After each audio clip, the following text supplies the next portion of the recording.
Dans cette vidéo, cette fois-ci, nous allons voir les imports.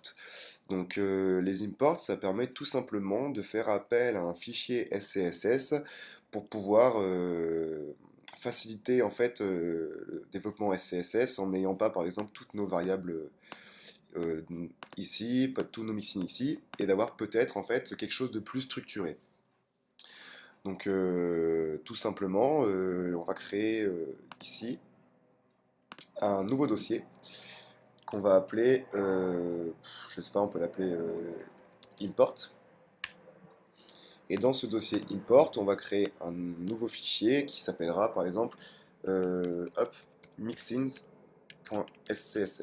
Ou alors même pas besoin de mettre le petit slash avant, mixins.scss, comme ceci. À l'intérieur de ce mixins.scss, on va prendre notre mixin que l'on a créé dans la vidéo précédente et on va le mettre ici. On va sauvegarder. On peut créer dans le import aussi un variable .scss à l'intérieur duquel on va mettre toutes nos variables, comme ceci. On peut, si on veut, on peut commenter au-dessus, par exemple, hop, variable, le mixin, on peut le dire ici, comme ceci, et on peut mettre ici nos imports, et ici on mettra @import, on va chercher dans le dossier import, slash, et là on mettra mixins.scss, et ici un import dans lequel on mettra import slash variable.scss. En partant du principe que nous avons enlevé tout de notre style.scss qui au final sur notre index.html est notre style.css, si j'actualise la page et que ça ne marche pas, ça devrait enlever le CSS que l'on avait fait à l'origine, c'est-à-dire que l'on ne devrait plus avoir le border radius. Si j'actualise, je vois que tout marche toujours. Donc voilà, c'est une manière en fait de structurer un petit peu son SCSS.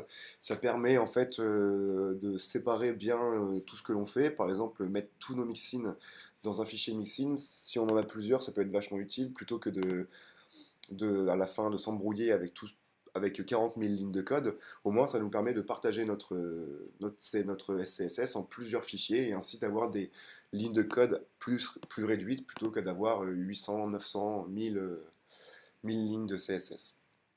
Donc très très utile. La pratique voudrait, si l'on veut, c'est que sur des gros projets, ce qui peut être intéressant à faire, c'est de faire un fichier qui s'appellerait app.scss, dans lequel on ferait des imports de tous nos fichiers SCSS, donc mixin, variable, header, footer, etc., où on partage un SCSS, et à la fin, ce app.scss pourrait au final être notre CSS. Donc au final, on peut très bien se retrouver avec un fichier CSS où en fait il n'y a que des imports de plein de fichiers CSS pour chaque partie de notre site internet. Ça serait une véritable bonne solution pour avoir au final peut-être un fichier CSS plus léger, plus optimisé et avec une structure de fichier un peu plus cool. Donc dans la prochaine vidéo, nous verrons les extends et ce sera la fin de ce chapitre sur le SCSS.